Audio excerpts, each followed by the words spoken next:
Good morning, everyone. It's 10 o'clock, so I think we'll get started on our Meet the Coroner webinar. This has been developed to coincide with Legs Matter Week. So Legs Matter Week was earlier in June. And for people who don't know about Legs Matter, it's a fantastic organisation which was developed by healthcare professionals, nurses, podiatrists, etc. And it's an amazing resource for people with leg ulcers and for people who look after patients with leg ulcers.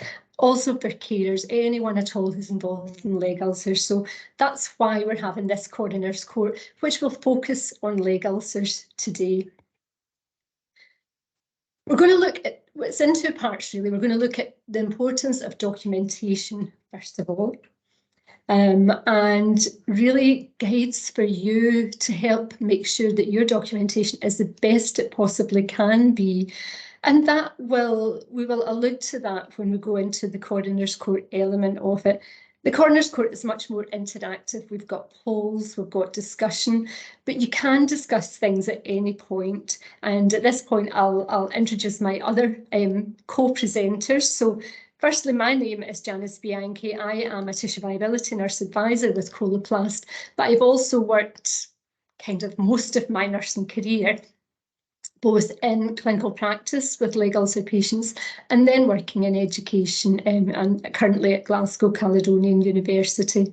I'm also joined by Sam Wharton, who is also a tissue viability nurse advisor for Coloplast, and Sam has years of experience as a tissue viability nurse to working both in tissue viability and dermatology. Sam's going to be conducting the polls, which we'll explain later on, but she's also monitoring the questions and answers. So any questions you have at any point, you can put them into the chat mechanism here, and Sam will happily answer anything, and we'll check in with each other throughout the presentation to see if there are any issues that we need to discuss. So do you want to say hi, Sam? Morning, everyone. I'm keeping my eye on the chat and I look forward to this session. And please, if you've got any questions, pop them in and I'll answer. And the other person we have is Abby Lee, who works in the office and has done a lot of the development of this module in this presentation. So Abby will also be involved in making sure that the polls go as they should. So I hope you enjoy it. Hope we give you lots to think about in this next couple of hours and a lot of things which can benefit you and your patients in practice moving forward. So let's start thinking about venous leg ulcers. So we know that venous leg ulcers are a major issue in healthcare. You probably have several people who you nurse with venous leg ulcers, and we know that the problems become more and more prevalent. So let's look at best practice and what best practice says. So we have a best practice statement from Wounds UK and also best practice guidance from NICE and Burham Sign if you are in Scotland. And NICE define a venous leg ulcer as a break in the skin below the knee which is not healed within 2 weeks. And it's important that we recognise that at that early stage, this would be considered a venous leg ulcer or a leg ulcer. And again, when we look at the Coroners Court, you need to bear that in mind too. And it also goes on to state in the best practice statement that all patients with a venous leg ulcer should have a prompt, full, holistic assessment. We should treat the underlying disease and with appropriate wound and skin management. And for patients diagnosed with a venous leg ulcer, the key component to their management is strong compression. So that's still the gold standard treatment for venous leg ulcers. And the aim of this is to reduce time to healing and to reduce the risk of further complications. If we look at costs of leg ulcers are considerable. So almost £2 billion is spent yearly on caring for people with leg ulcers. So it's a high financial burden. And we know that there is variation in practice, and that can increase costs and it can extend healing times. So if we're not seeing people in a timely fashion, getting them into compression, then we have very often delayed healing. And you can see here that it's saying that the average cost to heal, to look after a patient with a venous leg ulcer is over £7,500 per person.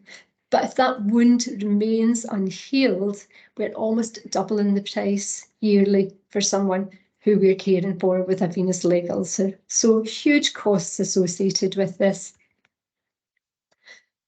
And we know that recurrence rate can be very high. We know that only half of the people with a venous leg ulcer will heal within 12 months. So in actual fact, most of the patients will be in that more costly bracket. And if we don't have that person in compression hosiery once they're healed, up to 70% recurrence can happen in people who don't have compression hosiery. So huge numbers. And this is what happens if we don't get it right. So two different stories here for the same person. And this might be a story that you've seen and are familiar with, but it's worth reminding ourselves. And it's about a 70-year-old lady called Betty, who, well, if we look at the first pathway with suboptimal care, she was identified as having being overweight at her health check. She grazed her ankle when she was 74 and she put a plaster on it. And then several things happened which were suboptimal. So after 5 weeks, it hadn't healed and she went to her GP and was started on antibiotics. The practice nurse then saw Betty 2 weeks later and antibiotics and antimicrobial dressings were prescribed because the previous antibiotics hadn't seemed to be working. 6 weeks on, the visits were increased to 3 times a week. Other antimicrobials were used at different times, and then finally she was referred to vascular. She waited 8 weeks, and then her notes weren't sent immediately to the practice nurse, so that was another 5-week delay. She was referred to community nurses, who then requested an ABPI at that point, but that took another 7 weeks to happen. She couldn't tolerate the compression that she was given, and she ended up with cellulitis and admitted to hospital. And then after various treatments and various types of compression, it took a full 2 years for Betty's leg to finally heal.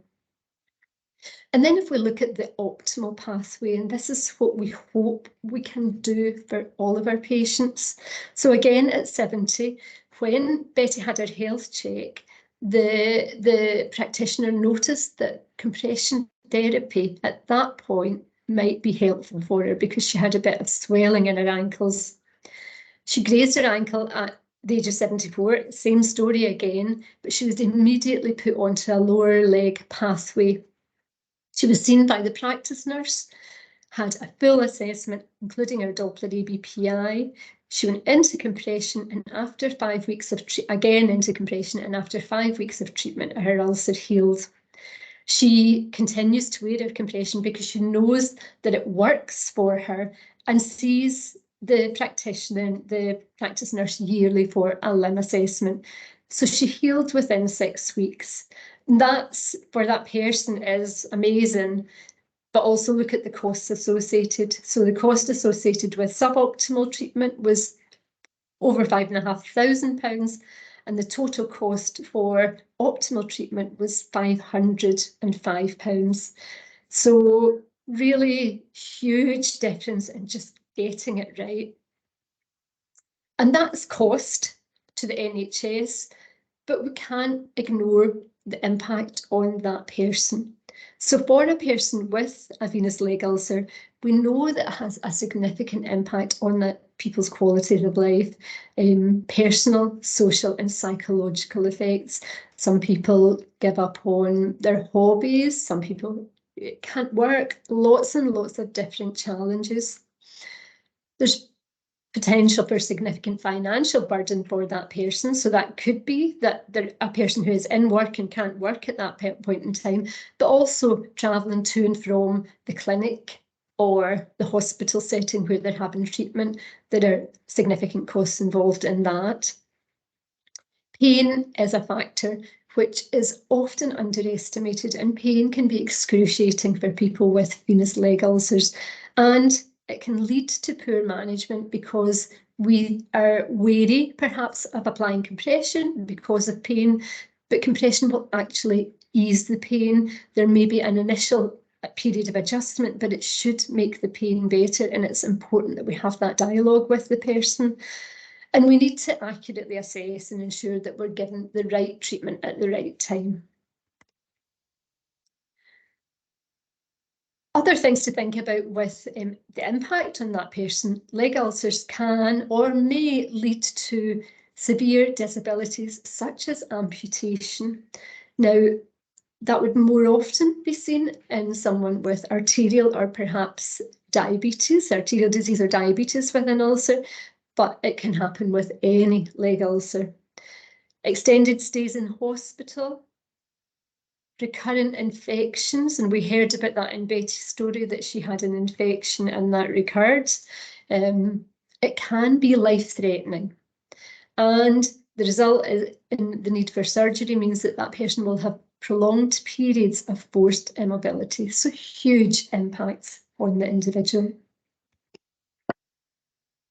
Now, the National Wound Care Strategy Programme is a programme which has been developed over the last couple of years, predominantly for England, but I know that in Scotland and Wales, we are looking at elements and using elements of this. And what does it say?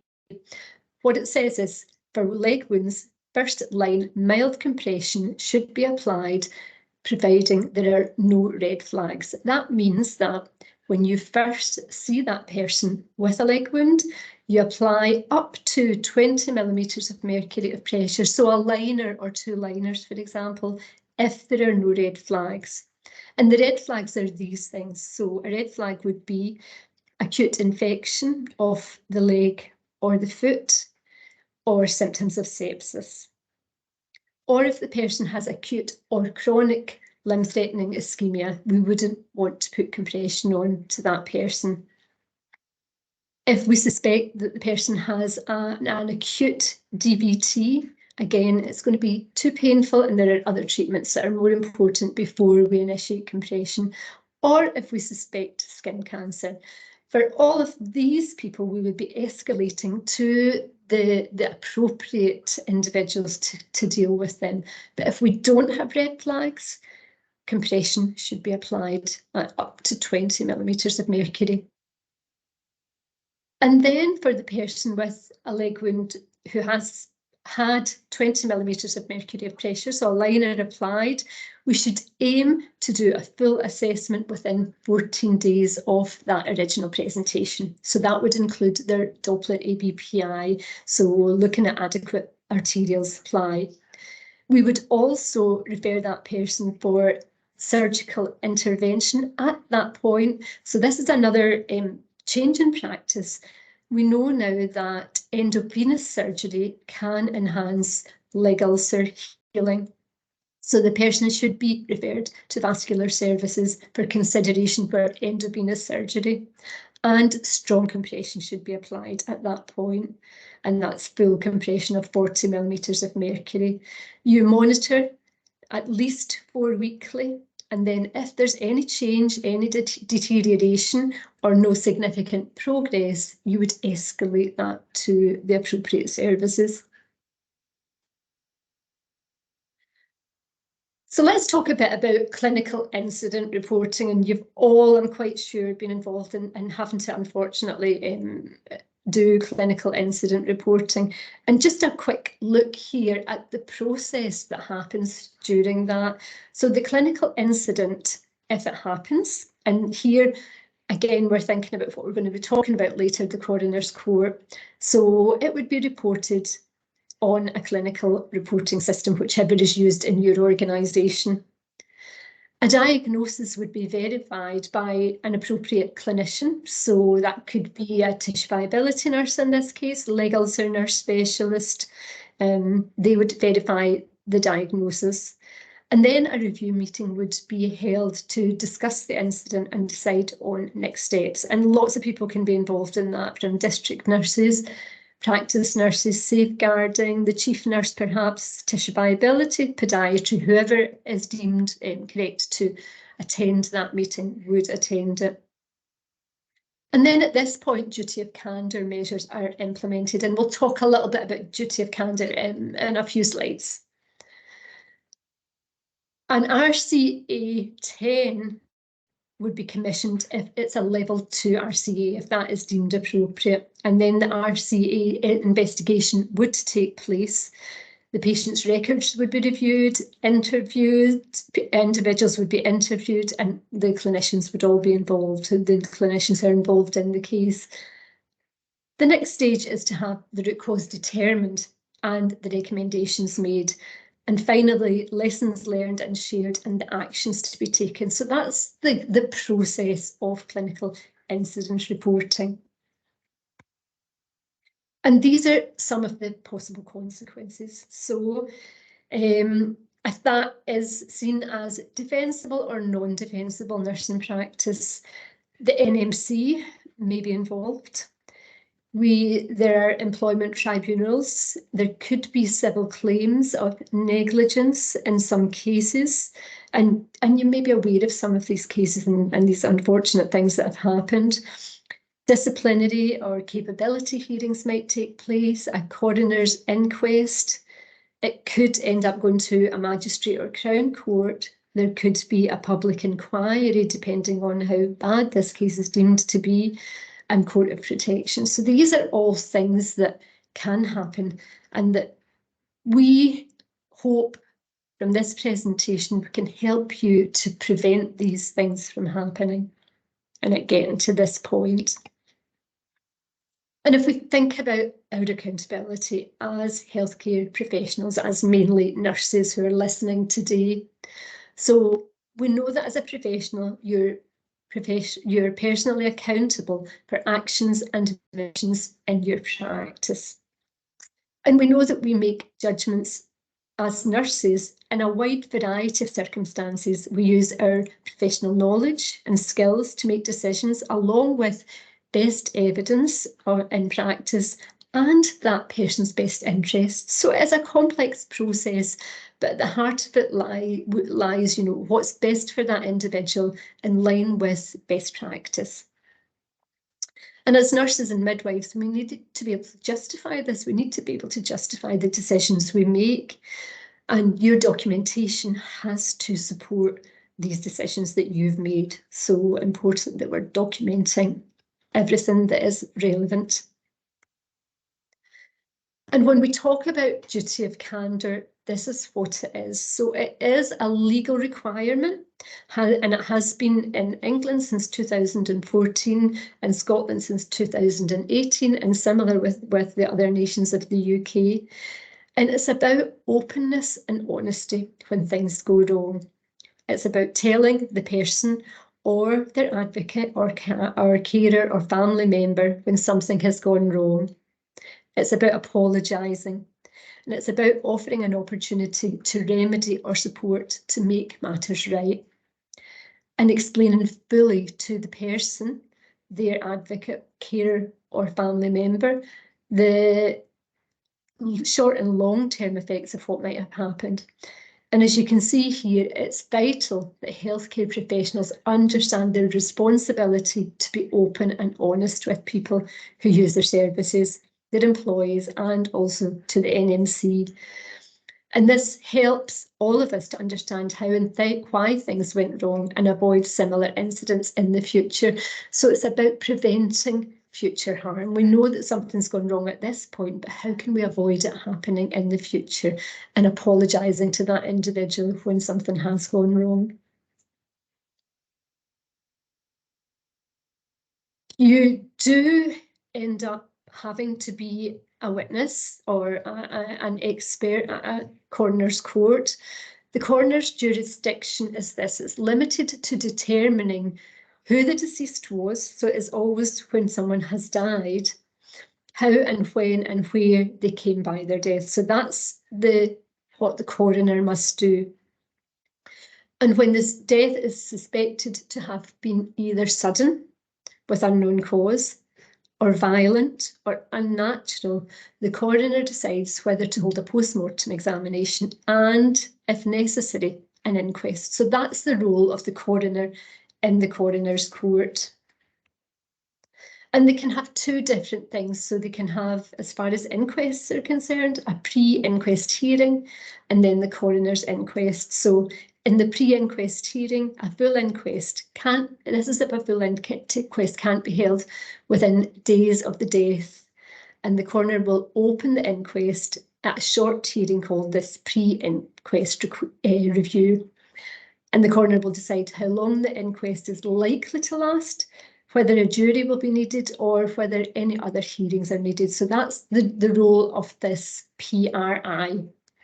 And then the coroner's inquest is the other thing that happens. And this is a legal inquiry into a death, and it's held when its causes are unknown, violent, or unnatural.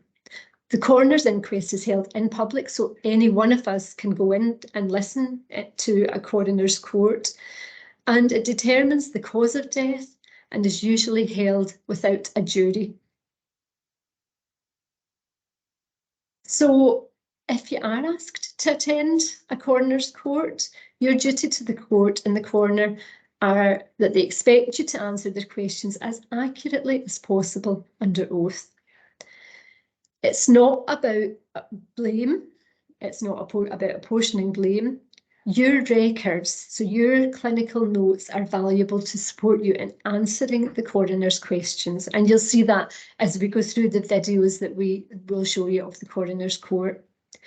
You should only state facts when you give evidence. And if you don't know the answer to the question, it's all right to say you don't know. So there isn't any point in trying to kind of invent something, make something up. If you don't know, you don't know. So that has to be quite clear. And these are the findings of a coroner's court. So it can be natural causes. So the coroner will decide that it was a normal development of a natural illness and there's no significant contributing factors by human intervention.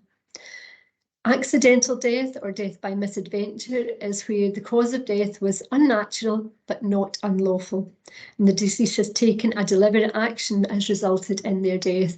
And we see this sadly with, young people jumping into rivers and then being caught up in a current. Lots of things like that happen yearly. Young people jumping off of high rocks into water. And sadly, that resulting in a death. So that would be accidental death or misadventure. And then unlawful killing is where murder is suspected. So murder, manslaughter, etc., serious driving offences would be unlawful killing.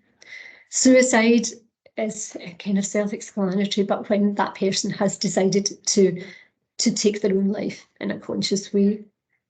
And then there's neglect, and that's gross failure to provide the deceased with basic needs. So that could be one that we find ourselves involved in. Hopefully not, but it does happen.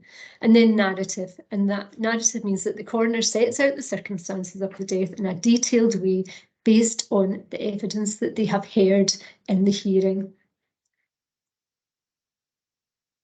And another thing that it's useful for you to have an awareness of is a Regulation 28. So a Regulation 28 might be at the end of it, the verdict is given, and a Regulation 28 is also initiated. And this happens when the coroner has heard evidence that further avoidable deaths could happen if preventable action is not taken. It's a report and it's sent to the person of authority who has the power to make the changes in your organisation. And they have 56 days to respond to this, to make changes according to the coroner's recommendations, and say how they will make those changes. So that could be something like, for example, we're seeing people on trolleys in A&E at the moment, waiting for very long periods of time. Are they all on pressure redistributing surfaces? That might be something that came up in a coroner's court, and that might be a regulation 28. That's just an example of something which could happen. Talked about record keeping and documentation and how important it is. It's absolutely essential that we keep good documentation. Record keeping is an integral part of our job for nurses and all allied health professionals, and it's essential to the provision of safe and effective care, not an optional extra. And records include anything that makes reference to the care of that person. Any records can be used as evidence in the court if there is a serious investigation, and trust disciplinary hearings and investigation panels will also use this kind of any documentation that we have. And these are all the types of documentation which we need to keep up to date, we need to keep accurate, because they can be used in situations where there is a disciplinary or a coroner's court hearing. So from paper, electronic care plans, handwritten clinical notes, photographs, telephone conversations, to, of course, medication, all of these things will be looked at if necessary, if there is a case to answer to. And do remember, you've probably seen this a lot, but it's worth reminding everyone again, if it hasn't been recorded, it didn't happen. Now, it may well have happened, but if you haven't recorded it in the eyes of the law, it didn't happen. So make sure that you record all relevant information on that person. And it may help you and assist you in defending if there is a claim of negligence, perhaps. And these are the common problems. If you look, whenever expert witnesses are looking at our records, the records that we keep, these are the things that they tend to pick up on. So an absence of clarity in what you're writing, making sure it's dated, it's written clearly, that your signature is clear, all of this is really important. Failure to record action when actions taken when a problem was identified. So if you say that a person had, for example, we'll think of pressure ulcer again, has non-blanching erythema, and then there's no record of anything done after that, that is something which could cause you problems at a later date. Or again, similar thing, but failure to escalate on something that has been identified as a problem. If there's missing information, that is something which will to the court look like the procedure hasn't occurred, or whatever we have done hasn't happened because it's not there in the notes. Or, for example, inaccurate wound measurements or missing wound measurements. So we know that wound measurements, and it'll depend on where you work, will be done fortnightly, perhaps monthly, but much more regularly if you have identified that that person's wound is deteriorating. If that isn't evident, it isn't evident that that's been done, then that's an omission, and that's another problem. Or if we have inaccurate information in the notes.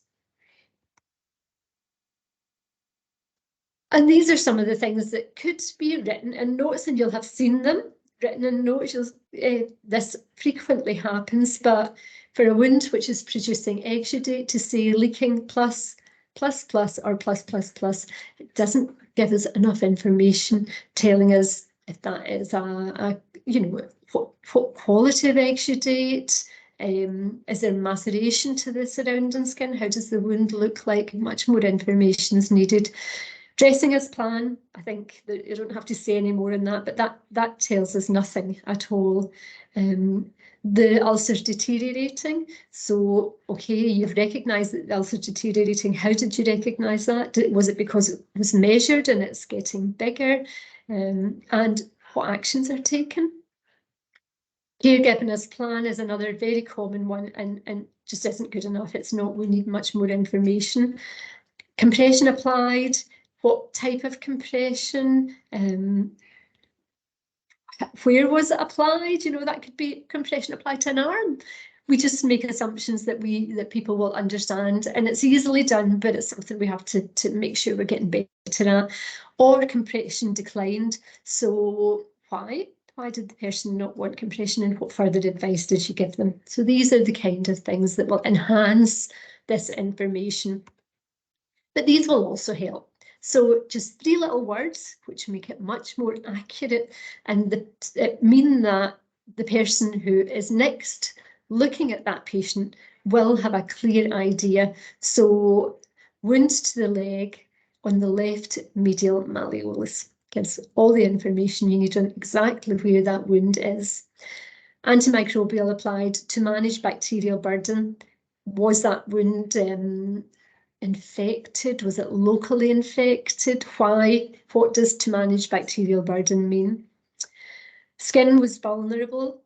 Was that because there was high level of exudate and the skin was very wet, or was it because the skin was very dry? Is it because it's an elderly person with paper thin skin? These kind of things. Reduced compression applied as mixed etiology. Again, not enough information needed, but as mixed etiology gives that added wee bit of information. And then advised, just advised. What we would really like to see is discussed with the patient, relative or carer, just giving that wee bit more information. Care given, leg ulcer dimensions reviews would enhance those, that short sentence, or concerns discussed with and then escalated to whoever. Concerns discussed at handover, or if the person refuses care, what we put into place. Was it safeguarding? Are we going to refer it on to others? So a little bit more information can have a huge impact. That's the references for this part of the presentation. But I'm going to go on and just give you a little bit of information, which I hope will also help before we go to the Coroners Court, on simplifying things, making sure that you do capture all the relevant information, and what we at Coloplast have done to hopefully help with that. So the triangle of wound assessment was developed with clinicians, so with an expert group of clinicians who helped us at Coloplast to understand the importance of simplifying wound assessment and how best to do that. And it's a 3-step approach to just keep things as simple as possible while documenting everything we need to document. So step 1 is about assessing and using the triangle of wound assessment for a holistic assessment. So you do your holistic patient assessment, and then you're looking at assessment of the wound, the peri-wound skin, and the wound edge. So that's the assessment part of the process. Preparing the wound to heal, and that's looking at barriers to healing and how we can remove those barriers to optimise healing for that individual.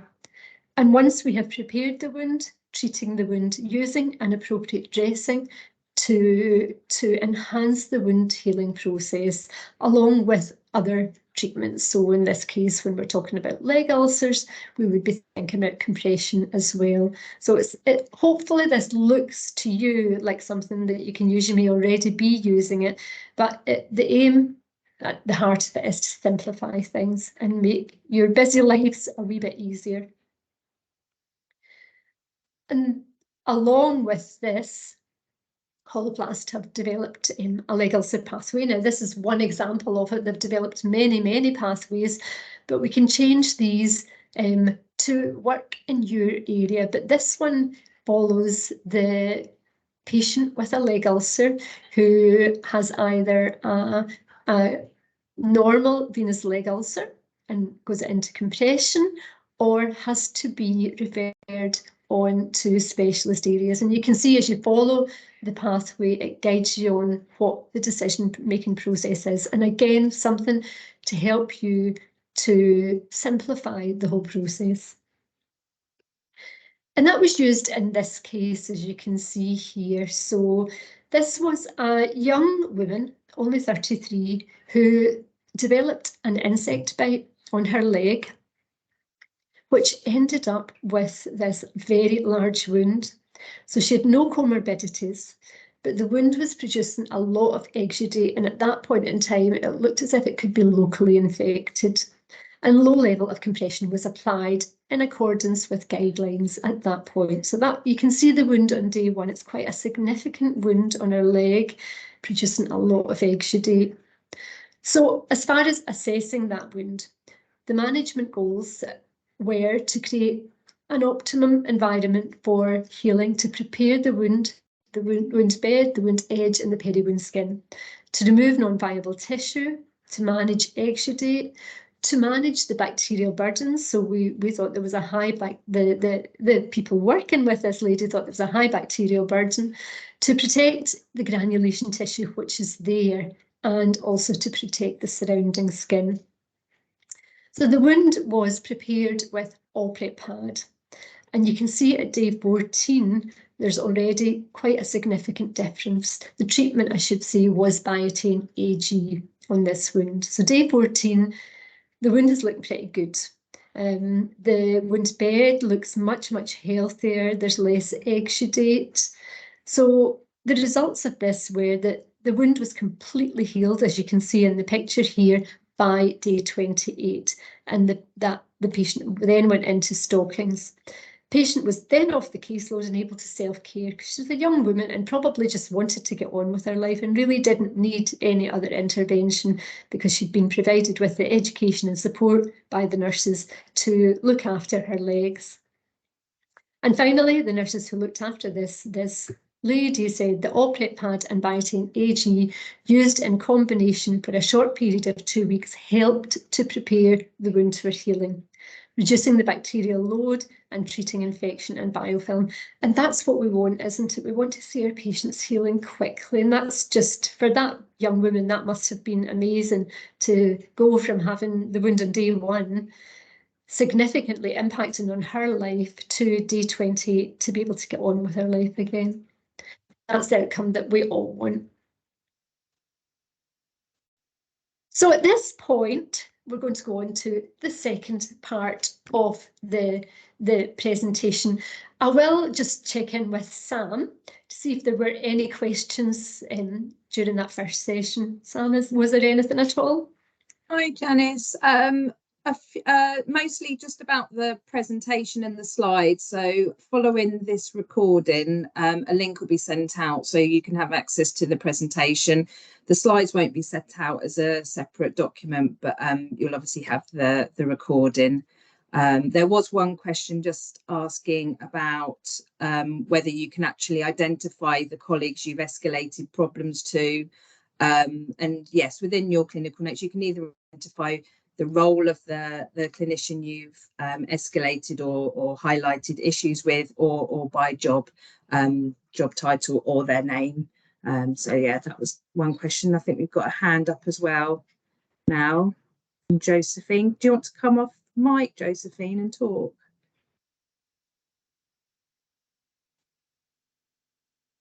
Hello, Josephine. Hi. Ah, hello. Have you got a question?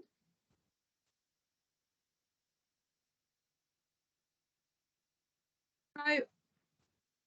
I think the hand's gone back down, so maybe that was an accident. Josephine just wanted to say hello. Just pop it in. Oh, Yeah, I've got another one. Okay. Do you want to speak, or do you want to pop it in the chat and I can answer, so we can let Janice get on? No questions. Okay. Well, thank you. Right, we'll let you crack on, Janice. Thank you very much, Sam. during this next session, we really do open up to opportunities for you to ask questions. So please do, and really, you know, thinking about the person you escalate any concerns to in your area, it'll be different in different areas. So that's why we couldn't say specifically, but very often it's the tissue viability nurse who we're talking about here, or the leg ulcer services when we're thinking of legs. So we shall go on. So we're going to meet the coroner. So in this part of the presentation, it's much more interactive. We have 4 short videos of which are set in a coroner's court. This is a mock coroner's court, but this with actors playing the coroners, but it will feel very realistic to you, I'm quite sure.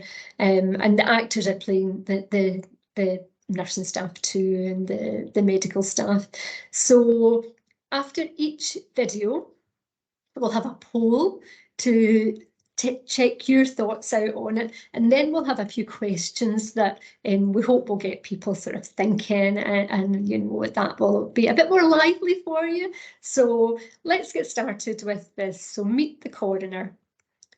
So yes, we have, you are going to be, as the audience, the expert witness, and the coroner towards the end to deliver your findings. So we'll watch all 4 videos, and we'll have group discussion after each video. Okay, so we're going to start with the first video.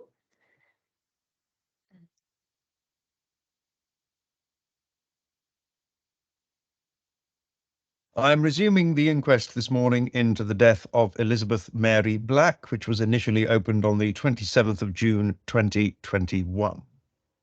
It's my duty today to listen to the evidence requested in order to assist me in answering 4 questions: who the deceased was, and when, where, and how they came by their death. Who, when, and where are usually straightforward. It's how they came by their death I need help with. I confirm the deceased's full name was Elizabeth Mary Black. She was born on the 1st of January 1942 and died on the 14th of June 2021 whilst an inpatient at Spiral Down Hospital. In order for me to be able to issue a death certificate, I need to establish the circumstances surrounding Elizabeth's death. I will gather the evidence, and based upon that, I will then issue a death certificate. Depending on the evidence heard today, it may be that I cannot conclude death due to natural causes, in which case I will form a narrative version. Under Rule 42, no verdict shall be framed in such a way as to appear to determine any question of civil liability or criminal liability.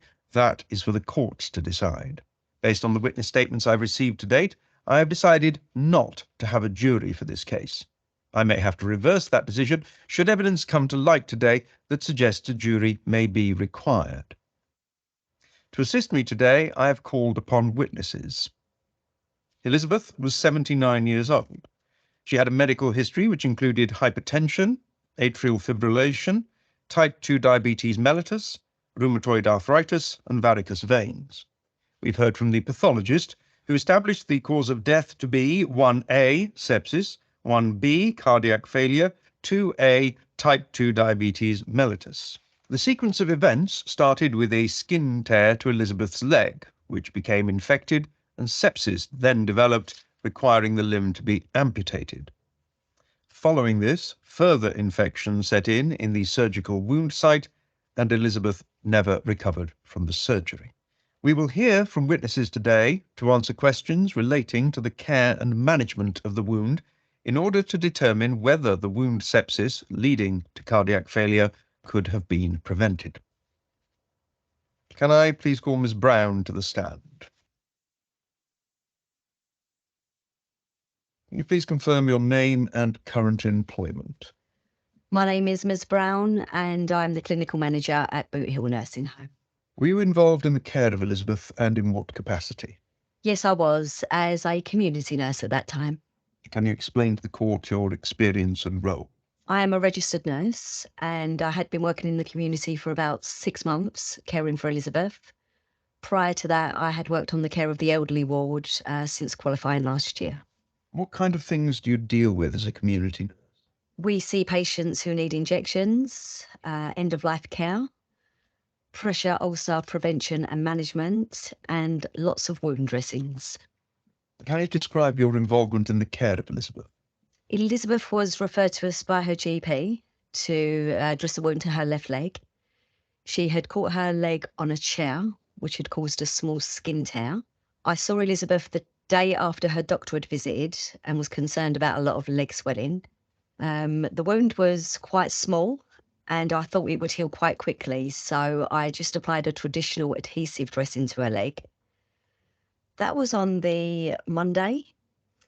I explained to her that everything should be all right for a few days and I would see her again on the Friday, as we were really busy that week. What were your concerns about the swelling of her legs and what did you do? Well, I wasn't too concerned. I mean, her legs were swollen, but a lot of our patients have swollen legs. And Elizabeth had just been seen by her GP, but I did leave a message asking the GP to review her. I understand Elizabeth was visited again earlier than planned. Can you explain what you found?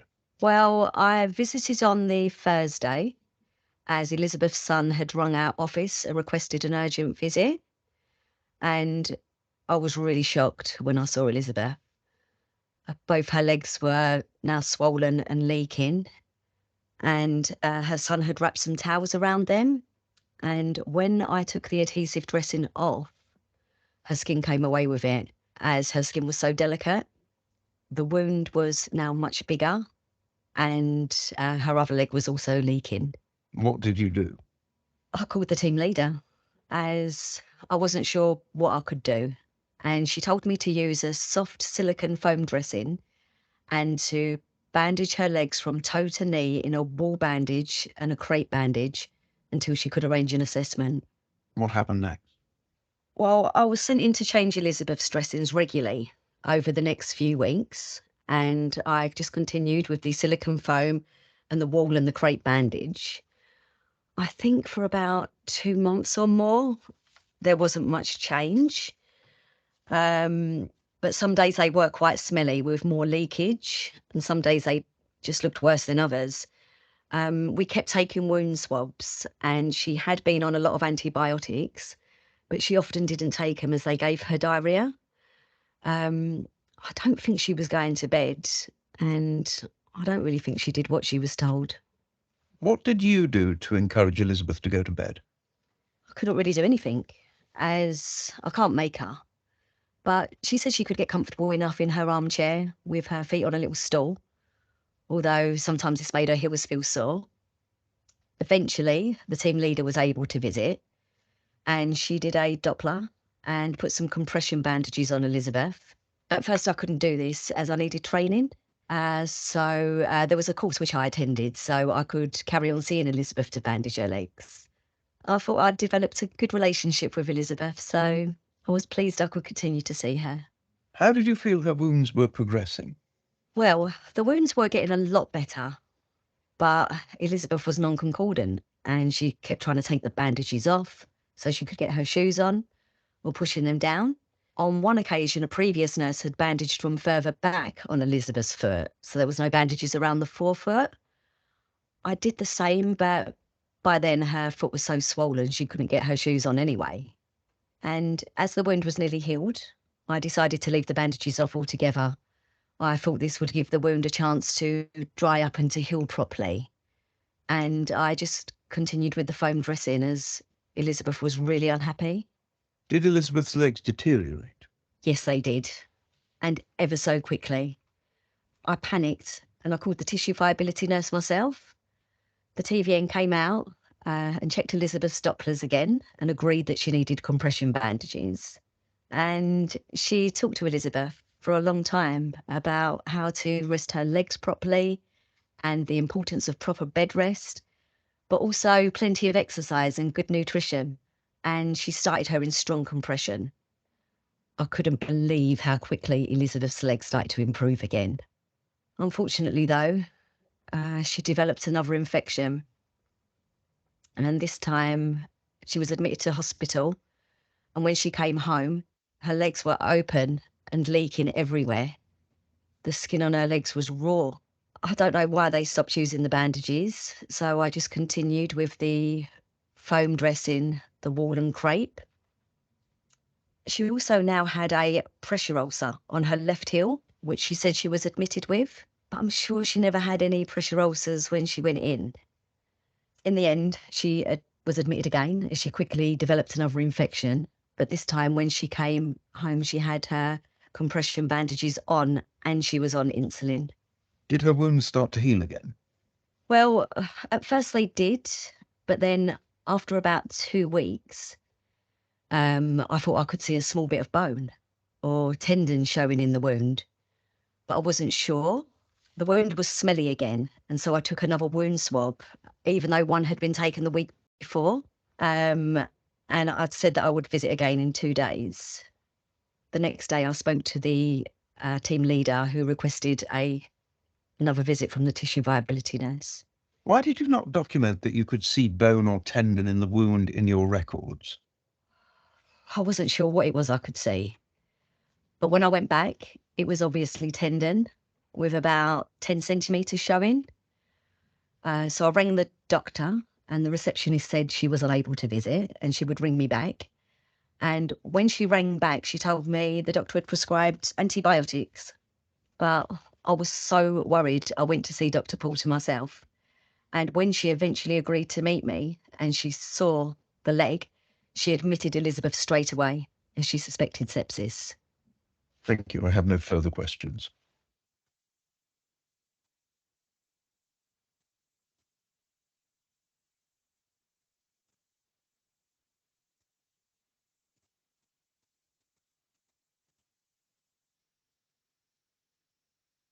Okay, so that was a really sad case.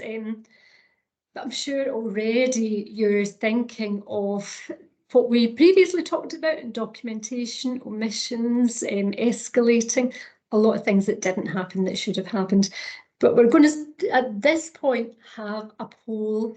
So I'm going to hand over to Abby to do this. And the question we're asking here in this poll, and it's a yes/no answer, is, was Betty concordant?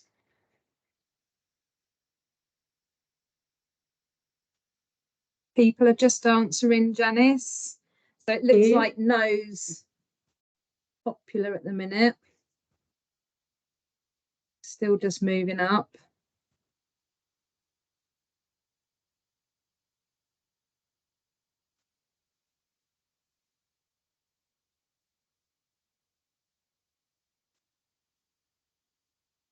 So you've got, oh, it's still moving.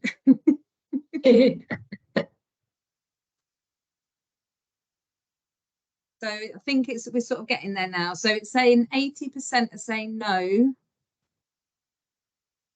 She wasn't concordant, with 19% saying yes, she was concordant. So I suppose for me, when you think about it, when the tissue viability nurse went out and actually explained and looked at explaining the procedure, why she needed the treatment, she did then have the compression on. So it's having that conversation, that transparency, and those open conversations with the patient for them to fully understand the need for therapy. I totally agree, Sam. Betty didn't have enough information. So yeah, was she concordant? Was she not? It did certainly improve when she was given more information and the importance of what we were trying to achieve. So yep, that is a challenging one. But let's look at some other things that might have come out, be in your head from that last presentation, and things you might want to comment on. And we're not going to go through all of this, but things like, you know, what could have been done differently at the first presentation of the wound. Thinking about skin tears, we know that there is guidance. We know there's leg ulcer guidance on when we should apply compression, but there's also guidance for skin tears on the lower leg. And ISTAP, the International Skin Tears Advisory Panel, say that consider compression and use when appropriate an anodotine or low-tack dressing. So we've got the guidance on skin tears, we've got the guidance on leg ulcers. Did she require all those antibiotics? Is another question we might ask. And could we have had better communication between services? So any thoughts on that? Just put them down just now. And Sam, if you don't mind. Yeah, I'm just having a look through. Yeah. So some of the things we've got so far is that lack of knowledge and training may have been sort of part of the issue. Obviously that the nurse that came in, she didn't have that compression training and didn't have that ability until she went on to a later course. Another thing, how controlled was her diabetes? Because we know later on, following I think her third admission, she came out on insulin. So was that picked up before? And more experienced staff should have visited earlier on, because I think initially it was sort of 8 weeks that more junior member of staff was going in. Risk assessment if patient refused to go to bed. An ABPI, exactly. When was that done? We know that there's been that really long delay before she had that. And also another one was she assessed as having capacity? Again, it's, you know, you're all thinking down those sort of lines and thinking of what is around this whole scenario. Was the diabetic nurse contacted? Lack of knowledge, escalation to senior staff. If she'd had repeated infections, she may not have had clarity of the situation, confusion. Again, just that senior input and that senior support. And someone's put trying to get a TVN to visit urgently can be quite challenging, absolutely. You know, you're not going to get a TVN really that's going to come the following day. Were her initial swabs checked? And that's, you know, we haven't got that information. Who was following up with those swabs and checking? So yeah, some really good bit. I'm just scrolling down, Janice, sorry, just seeing. I know, I bet there's often loads. do not trust their own clinical judgment, especially when other nurses have been in, and it becomes a vicious cycle, leaving it to the next person to make that clinical decision. Absolutely. So no, really good chat on here. Yeah. And it's very clear that you're all very good expert witnesses. And we're standing back from this. We're looking at this, you know, and interrogating it from afar. But you can see how some of these, and you've already identified too, some of these things can happen, and how can we improve it and make sure that it doesn't happen, and ultimately we don't end up with a person dying in a coroner's court and all that entails. So, but well done. You're all doing a great job. So we shall carry on if that's okay, and we'll go on to the second video, where here you'll see more of the lawyers' interactions with the different clients and the nurses.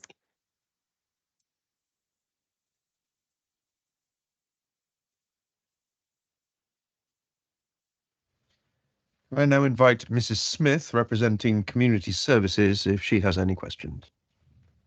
Thank you. Yes, I do.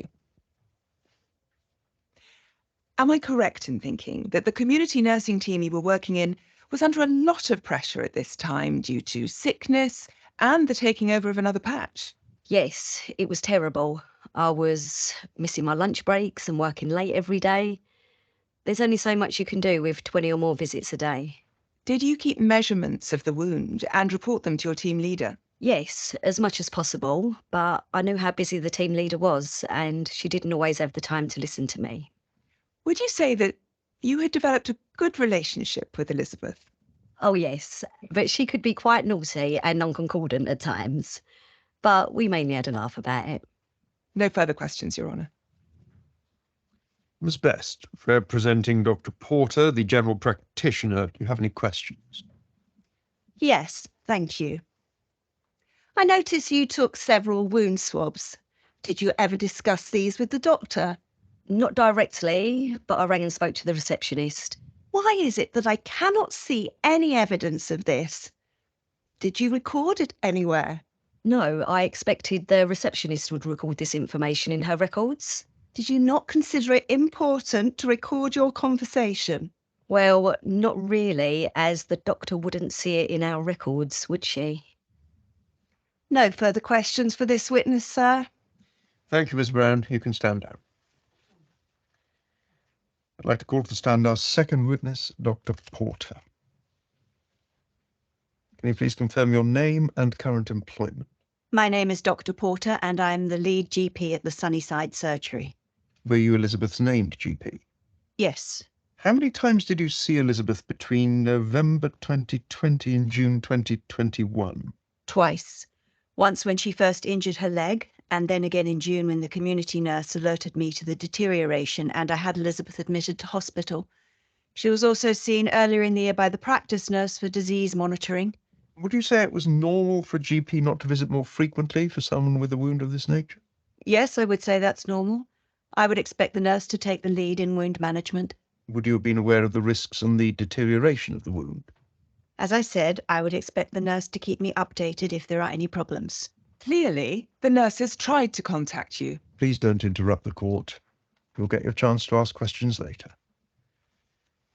How did you manage the results of the wound swab?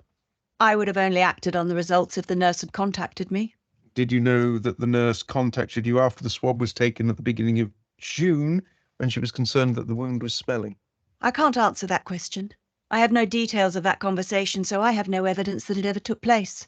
How did you communicate your concerns to the hospital staff when you arranged admission for Elizabeth? I had a telephone discussion with the on-call vascular team.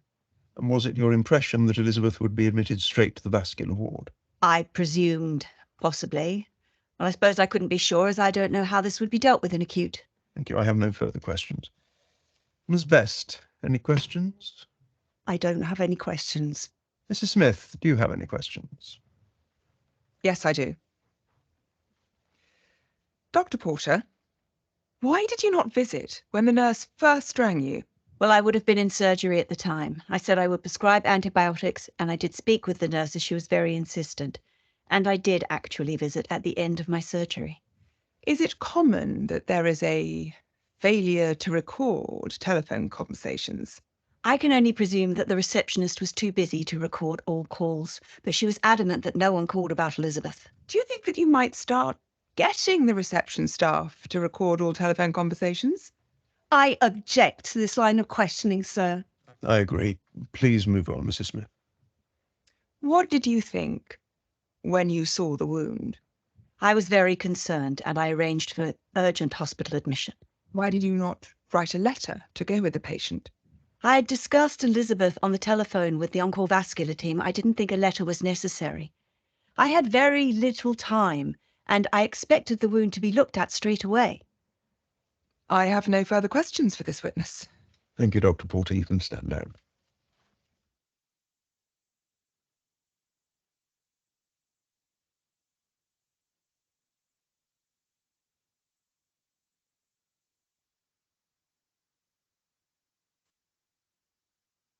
Okay, so here again, I'm sure you're thinking about documentation, record keeping. So carry on with your role as expert witnesses, but we've got another poll now. And the question we're asking here is, when is a wound swab indicated? And there are 3 possible answers.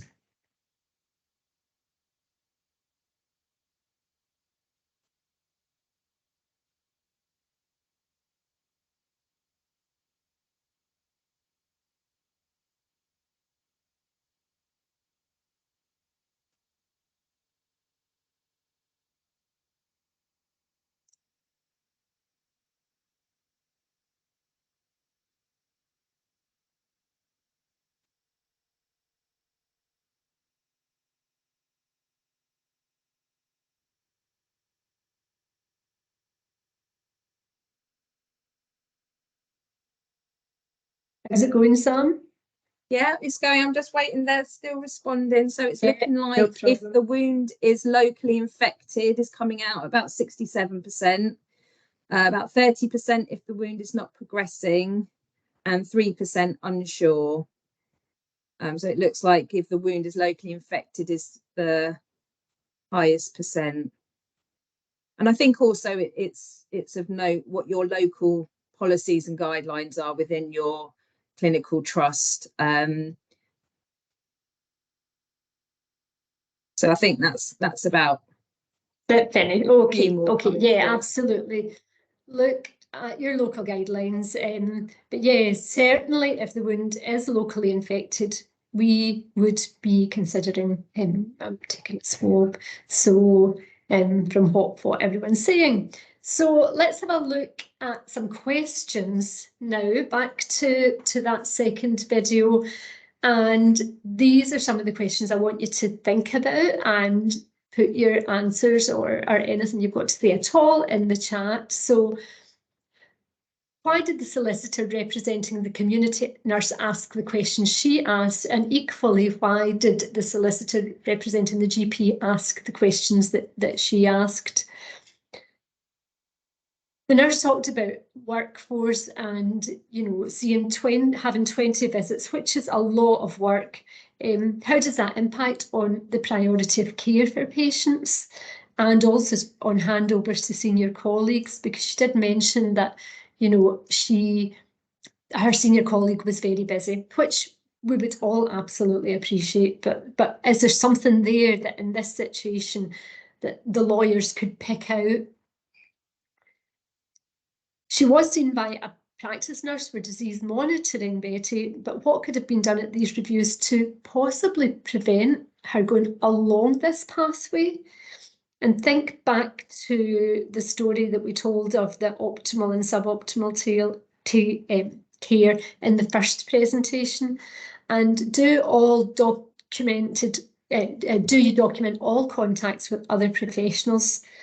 And what can be the outcome if it's not documented? And that's something that we've seen here. So, Sam, we get any comments or questions? Yeah, no, again, really good comments all being taken. Again, about the swabs and the results going back to the GP. So it varies within people's clinical areas, but some GPs get alerts, some GPs, unless the code's been put on the swab, they won't get any information regarding swabs. In terms of the well, I was just trying to find, there was a good comment up here about conversations, and yeah, are we supposed to record conversations without consent, and is it ethical? So in terms of actually taking a recording, you do have to have that patient or person's consent to actually record a interaction. But in terms of doing a documentation within like communication records we used to use quite a lot, you wouldn't have to have that consent unless it's actually being recorded. Have you got anything to add to that, Dennis? I think that's correct, isn't it? That is correct, yeah. As far as I'm aware, that's correct, yeah. So again, miscommunication between the nurse, GP and acute staff, no telephone call recorded. The deuterium wound with increased pain odour, trying to put blame elsewhere. So I think that's in terms of why the solicitor was asking those questions. They're trying to sort of change the who's sort of the highlighting those workload pressures to make themselves sort of have a reason for that, highlighting pressures and to expand the picture to see what's actually happening.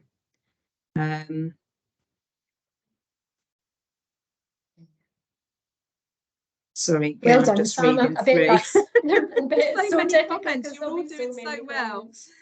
Yeah. The blame was being pointed towards the nurse and the GP, who was acting innocent and like she didn't know the facts. But this is the impact of workload, documentation failures, different electronic systems. Absolutely.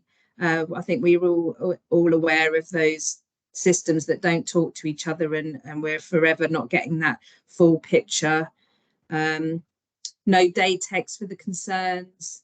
Again, that fits in really well with the Leg Matters campaign last week. You know, this is harm that's being happened to patients if they're not getting that correct treatment.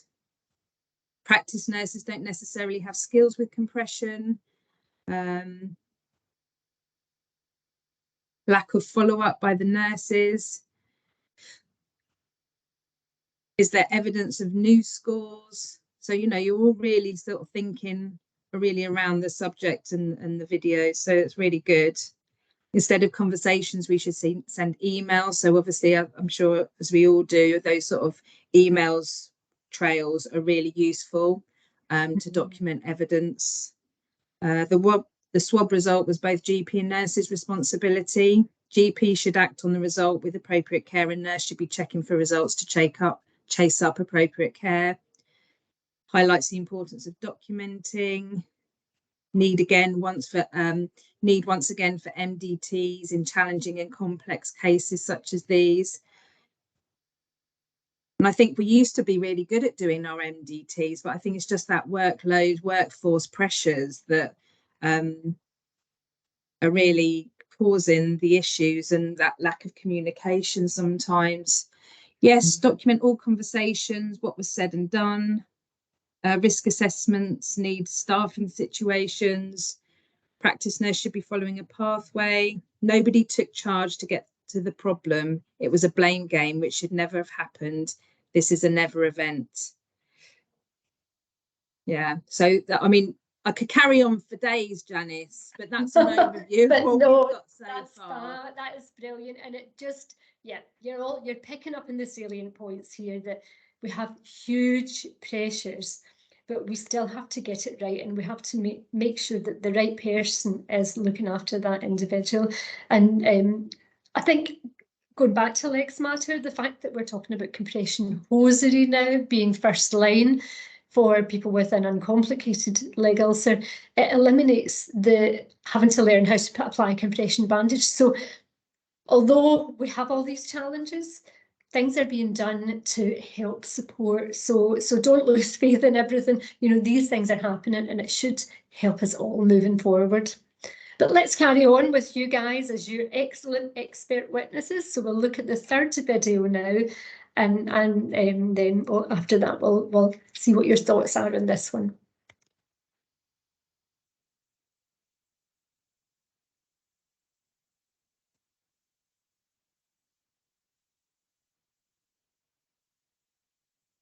I'd like now to call Ms. White to the stand. Please confirm your name and current employment. Yes, I am Miss White, and I'm the advanced nurse practitioner in the accident and emergency department. How long was Elizabeth in your department? She was prioritised as per our targets of admission within 4 hours. And what treatment did Elizabeth receive? She had been started on intravenous antibiotics, as I was sure she had an infection. Where was the infection? It was unclear initially, but we now know it was in her leg. Am I correct in understanding that the bandages were not removed from Elizabeth's leg whilst she was in the accident and emergency department? Yes, that's correct. Is that usual practice? We have very few bandages in the department. We see lots of patients coming in with bandages on their legs and often compression, and we don't have any compression bandages. If we did, the nursing teams are not trained to apply them. Would you always remove bandages now? Oh yes, straight away. We have a good supply of dressings and bandages now, and pathways in place for any patients who come in with leg ulcers. How did Elizabeth seem to you? Not very well. She had tachycardia and raised blood pressure. Bloods were requested, and inflammatory markers were very high, as were her blood sugars. She was showing signs of infection. So why did you not remove the bandage on her leg to check the wound for infection? Well, I actually suspected a chest infection, and I did start her on intravenous antibiotics. I did not realise she had an ulcer. No one had told me, and it was a very busy day in the department. Was the vascular consultant called to see Elizabeth?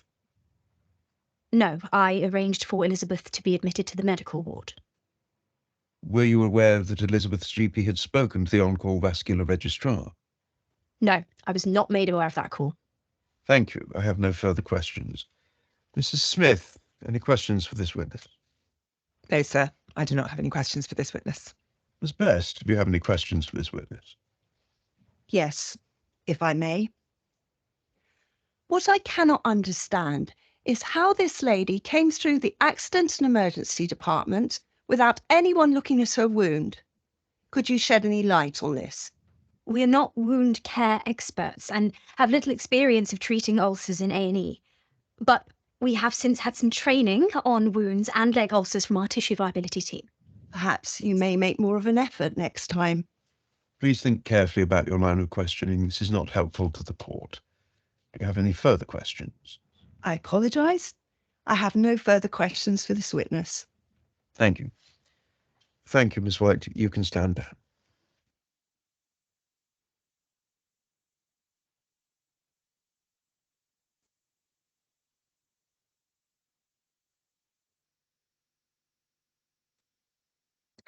Okay, so another layer of complication and issues with miscommunication, really. And you can tell there that what the nurse said was that they would now always remove bandages and they are trained to apply compression, that the regulation 28 could have come into force there and they're mitigating against that. So that kind of was what I picked up from that one. But let's do the poll now. So your next poll question, and it's a yes or no answer, is removing compression and stopping this therapy harm?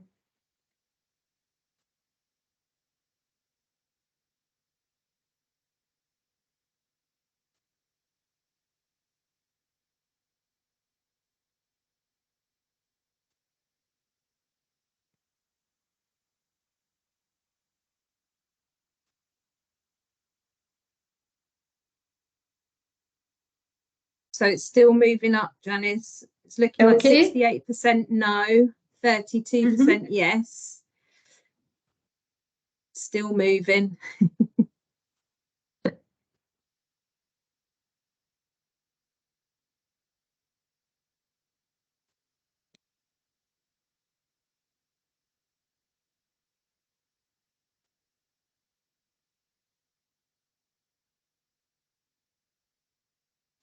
So it's looking sort of around 70-30%. So not 70% no, 30% yes.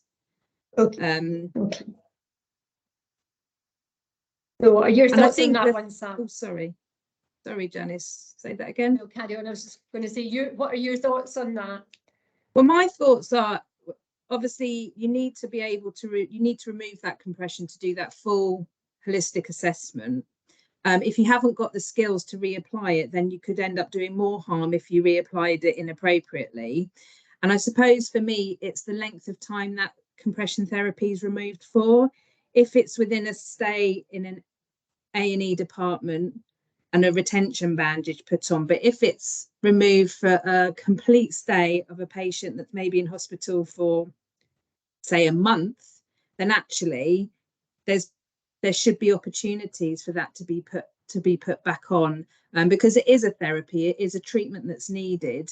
And I know that sort of historically, I've worked in a integrated trust, which was community and acute, and it was very much that whilst they're in hospital, compression was removed and just that retention bandage. But I think we're moving forwards now, and actually there's more of an acceptance and an understanding that this therapy needs to be continued.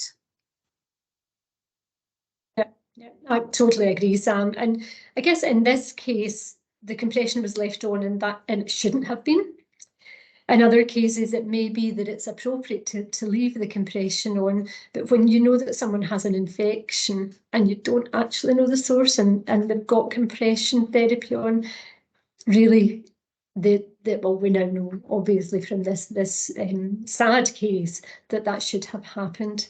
So let's look at some other questions round about this video. So sorry, Janice, just before we get on to that, I've got someone called Kelly with a hand up. So I'm going to try and unmute Kelly and see if we can get her to speak. Kelly, have you got a question? Are you able to?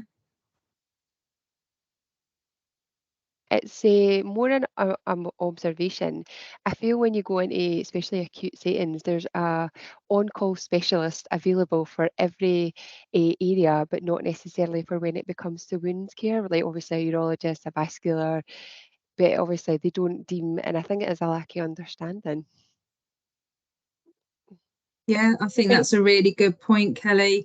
And again, it's that resource, isn't it? Because I know that where I worked, there was only 3 of us that worked, and for us to, you know, we covered multiple sites, so we just weren't able to be that reactive within our service. So, like you say, it's maybe bringing that awareness and putting those business cases in to try and increase these teams so that then those people are available more timely. But thank you, Kelly. Oh, there's another one with a hand up. Shall I go through these now, Janice, or do you want to do your discussion? Of course, no, absolutely. No? Okay, I'm going to try and unmic Alex. Is that working for you now, Alex? Can you unmic yourself? Hello, yeah, all good. Oh, lovely.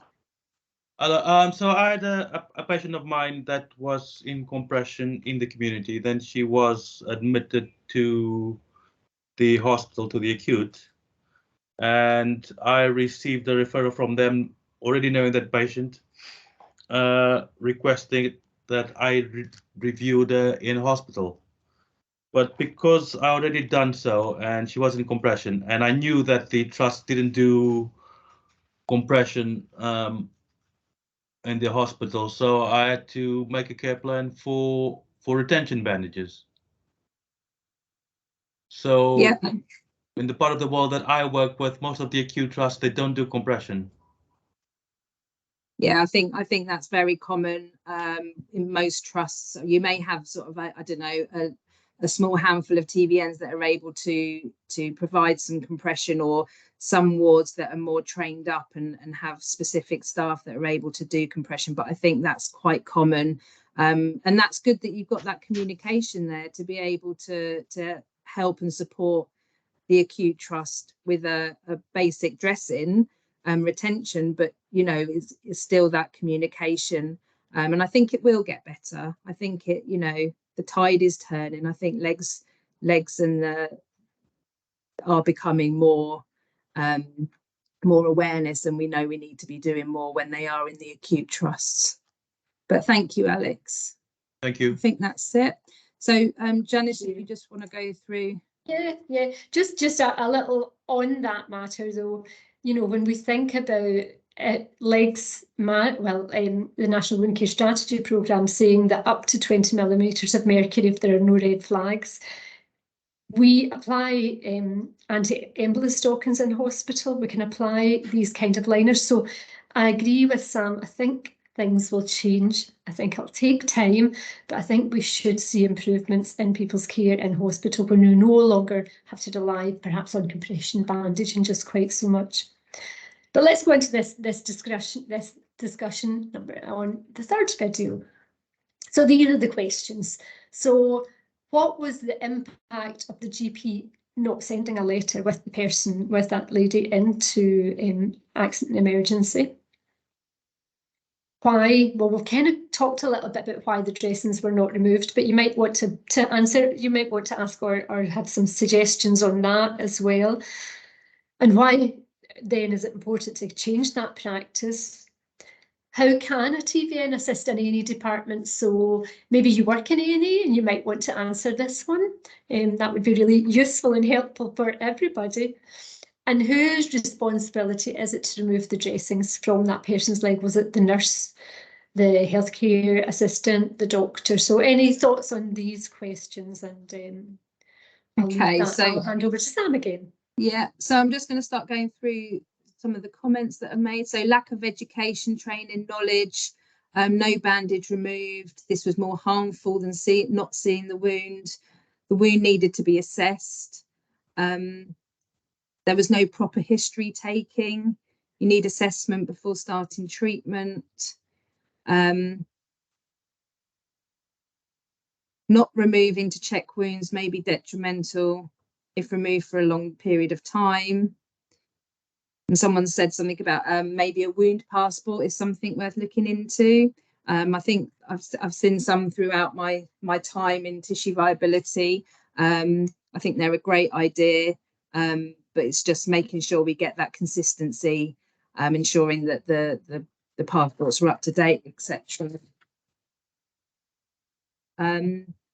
In the short term, not causing harm.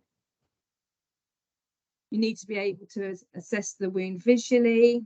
Tissue viability nurses in hospital are trained to reapply compression. And again, I think the training and the specialties there, but it's the number of tissue viability nurses that are available, and often across sites as well. So you may not even be on the correct site. Wound needs a comprehensive assessment, which is impossible to do without removing the dressings. If admitted in hospital, you should always check wounds. It's moving down a bit more now.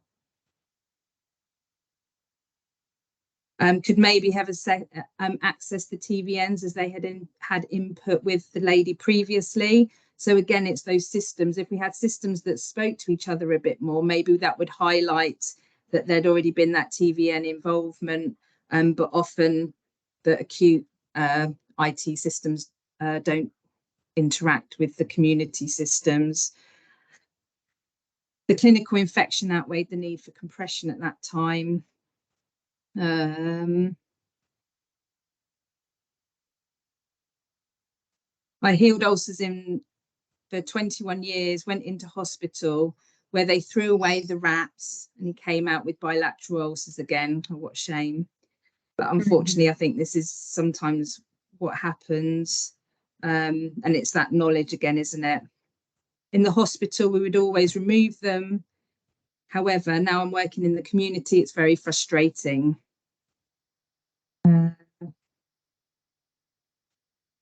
If infection is diagnosed and the wound compression is often left off until the antibiotics treatment has commenced. Possibly easier, quicker referral process to the TVNs. This is another comment on a medical ward. I'm on, it's a frailty over 75, so very aware of the risk of amputations with diabetes or vascular patients. So again, you know, those clinical areas, those clinical wards that have a high rate of patients coming in with lower leg ulcers, should we be training them up and getting those competencies on those specific wards? By not sending the letter, they were not giving the full assessment of what had been happening with the patient. And as the GP, she knew the patient. I'm just seeing if there's, someone's just put very sad if staff on any ward are with wounds, but it does happen. We have an inpatient service in Tayside for patients requiring compression. So that's good. That's great. So they've got a specific inpatient service. So that's really good. So again, things are moving forward. GP documentation, no letter, so information didn't reach the team caring for the patient directly. Dressing not removed due to supplies. Training options for TVNs with ward A&E staff.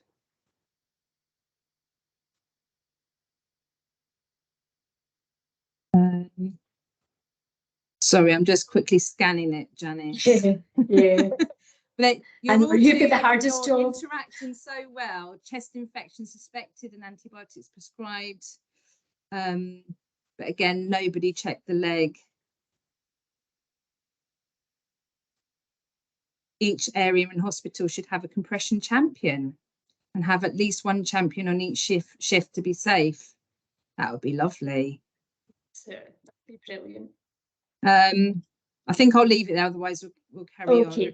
Okay, thank you. And hi to you guys in Tayside. I know you've got inpatient beds for your leg ulcer patients. You're so lucky. It's such a rare thing. We used to in Lanarkshire where I worked, but no longer, unfortunately. So you're your patients get the best of treatment. So let's go on to part 4. And again, watch the video for this session.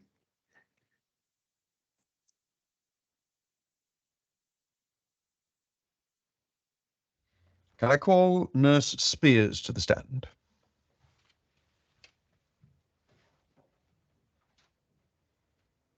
Can you confirm your name and current employment? I'm Miss Spears. I'm a registered nurse, but I've moved from the medical assessment unit and I'm now on the rehab ward. Were you involved in looking after Elizabeth? Yes, I was. Am I correct in thinking that the bandages were left on her leg for a further 4 whole days before being removed? Yes, that was normal practice when patients had been admitted from community. We usually find out when the bandages were due to be changed and change them on that day. How did you know when Elizabeth's bandages had been changed? Elizabeth told me. She was quite good at communicating. She did ask for them to be changed, but I said no because it was important we didn't disturb them. How was Elizabeth being treated? She was needing a lot of help to do things, and we were trying to encourage her to eat. And she was having intravenous antibiotics, and her MUST score was improving a little. What happened when the bandages were removed? I was horrified.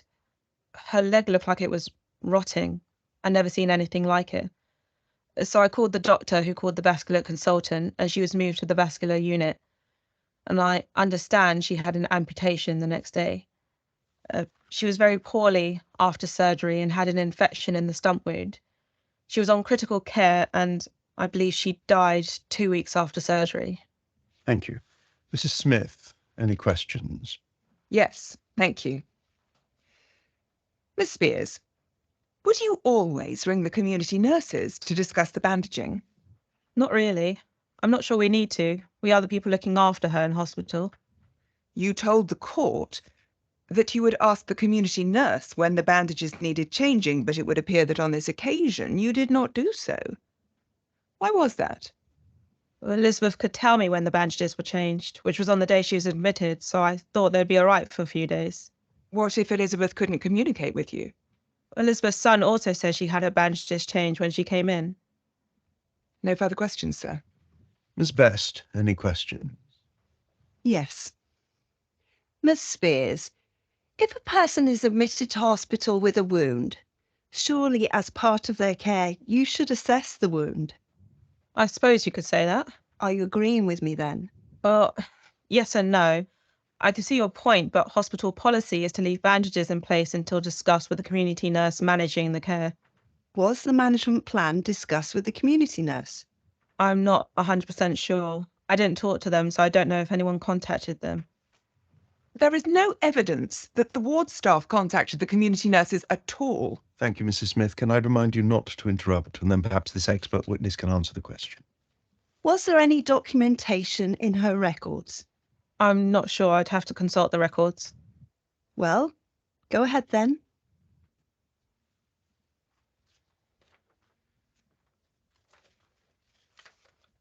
No, I cannot find anything about the community nurses. No further questions, sir. Thank you. Thank you, Nurse Spears. You can stand down.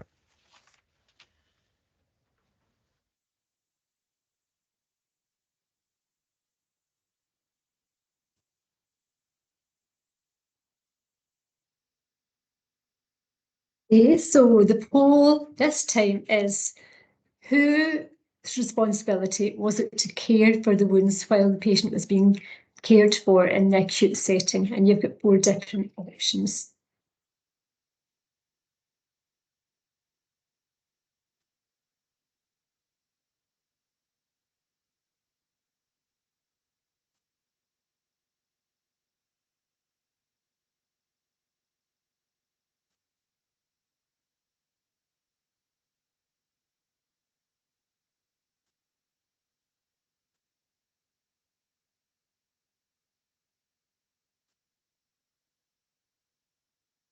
So they're all coming in, Janice. At the minute, Okay. we've got 95% at the acute care nurse, Mhm. 4% ward doctor, and 0% for the community nurse and GP.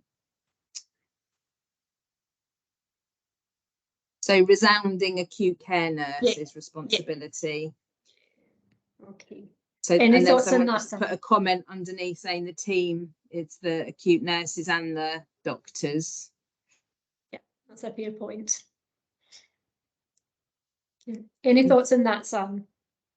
Yeah, I think, you know, you can't, you've got to look at the staff that are actually patient facing. So it is that acute care nurse and the ward doctor, the ones that are having that face-to-face responsibility with that patient at that time. Yeah, totally, I would agree. And again, here we're saying miscommunication, things which appear to be omitted from the notes, all the things we talked about earlier that happened in this case. There's a really good comment here. Elisa, so she's put, this is not about who did what or who didn't, it's about the whole failure of the team involved, who should have acted as a team regardless of what professional background we come from. If there's an issue, act fast to prevent further damage or death. It's a team's failure. Communication, documentation and liaison with the appropriate teams could have prevented this patient's death. And I think that's a really, you know, really good comment. Thank you. Very succinct, and absolutely, it absolutely is. So yeah, thank you for that.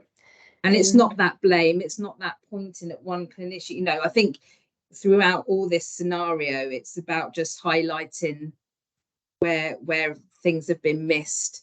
And like you say, I think communication runs through the whole of this, doesn't it? It's that lack of communication between all the disciplines. Yeah. And I think that's the whole crux of this. It's about looking at this, thinking about what could have been done differently and making sure that we improve on things so that this doesn't happen. But the blame game is played by lawyers, and we need to be aware of that too. So that's what, even more so, why we have to make sure that our documentation is absolutely sound. We're not, I agree that we shouldn't be part of the blame game, but that is what lawyers do, and you see that in this case. So here's another few things for you to think about and put your comments down. So firstly, in addition to infection, is there anything else that may have contributed to her surgical wound breakdown? So think about everything else that was going on with her comorbidities. What might the ward staff, why might the ward staff not have contacted the community nurses as per their policy? Why did that not happen? What policies are in place to guide clinicians to remove bandages in between services and wards, if any? Do we have policies on this? And do you see people in practice? What can be done to change people's confidence in leg ulcer management? So I'll leave you for a minute to think about that and hand over to Sam again. Yeah, so again, some really good points coming up. So somebody here, Emma, says you can check on a portal to see what the community nurses have been doing and how they've been dressing the patient legs. So that sounds again like there's a bit more better communication there. Acute nurse should have taken down the dressing and then liaised with the doctors. So that's all sort of the comments regarding who had that responsibility. And somebody here's put, I've had no recollection of ever being contacted by the hospital regarding wound care and bandaging. Professional curiosity should have been in place here and the bandages removed. I'm just going to scroll down. It's also a comment, diabetes hasn't been considered, not considered within this case. Catalogue of errors, poor diabetic control, holistic assessment of a patient is essential. Antiquated systems of documentation paper where it can't be seen electronically via portal. So yeah, there's many different ways that we record. We're still seeing paper, and again, those IT systems aren't talking to each other. Again, another comment about the leg ulcer passport needed for better communication. Edema not managed. Heart failure was recorded as one of the causes of death. So likely unmanaged, poorly managed diabetes. Sounds like it was poorly managed, poor nutrition, multiple factors that could have led to the poor wound healing, infection risk. Wound photography. This is lacking in acute settings.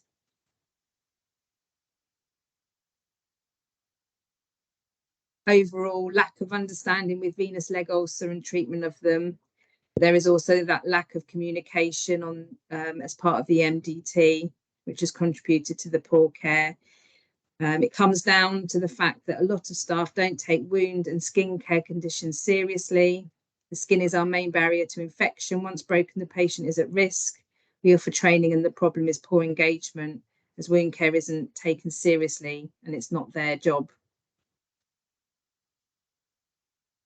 Locally, our discharge coordinators are the link between hospital and community and assist between communication between services. Update all on admission as well as support for discharge. So that sounds really good. Just general poor communication across the board, not a single person necessarily to blame, just the system. And then Emma's also put, was she on any pressure relieving mattress? Was she being turned? Because that's another whole sort of presentation in itself, isn't it? So you know all these comments, you're really thinking about it and looking at the bigger picture. So really good. Thank you for your engagement. Thank you. Thanks, Sam. Yeah, that's brilliant. Great comments. And really on that last point, what can be done to change people's confidence in leg ulcer management? It's a big job, but it's something that we have to do, isn't it?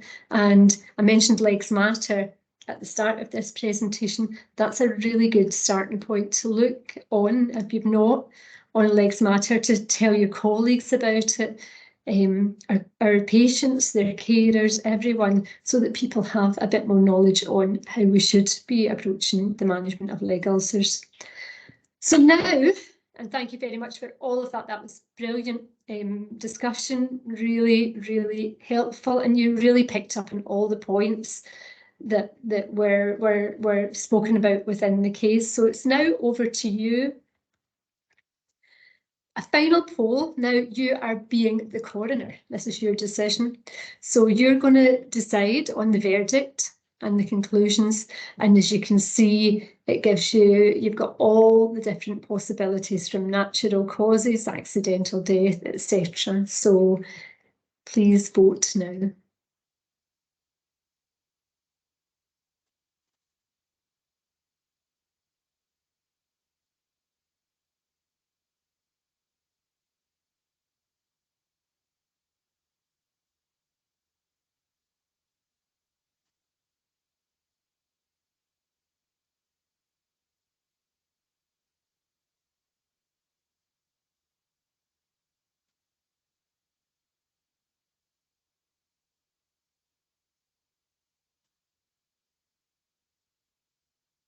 Responses are still coming in, Janice. Okay. Keeping an eye on it. So we've got 0% for unlawful killing and suicide, 2% for accidental death or misadventure,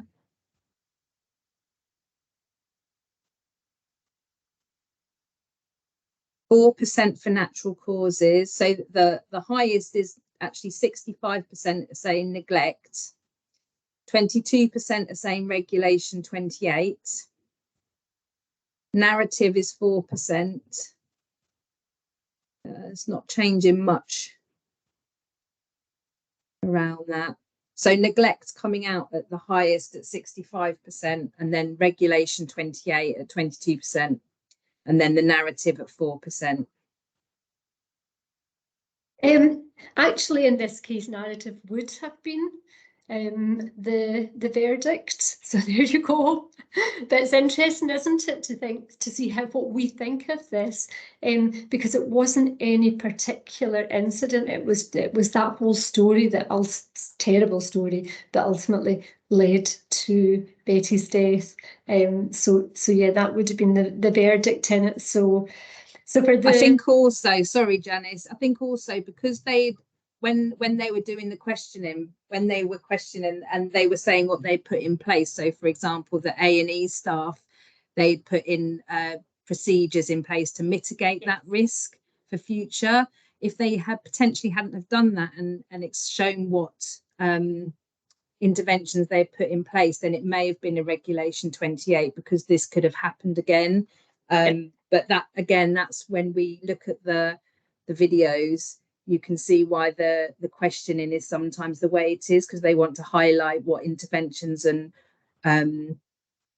mitigations they put in place to mitigate that risk. So yeah, I think that's another reason it wasn't a regulation 28.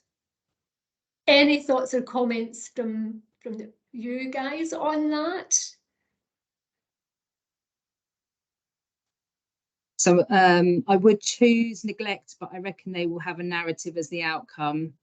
Neglect, both self-neglect on patients' part, but also professionals. And they've said about the regulation 28. So yeah. Neglect and regulation 28. Patient was let down, but lessons should be learned and interventions should be put in place. So yeah, well done. Yeah, well done everyone, because you've been thinking about it, and yeah, you've got good reason for the decision that you made. But for the 4% who got 4% who said narrative, you can set yourself up as coroners now. So there you are. There's a new job for you. Probably a job you wouldn't actually like doing, to be honest. So the regulation 28, yeah, we talked about that earlier. That is where the coroner decides that this could have been avoided in future. But as Sam was saying, when we heard the A&E nurse practitioners say that they've now put things into place, they were mitigating against this. So they essentially, yeah, they had already preempted it. They've sorted it out so it wouldn't become a regulation 20, and that often happens because they know that is something that the coroner's going to pick up on. So they will put things into place to prevent a regulation 20 being placed upon them.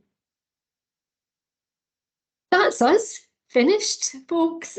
Slightly early, but thank you so much for joining us today, for participating.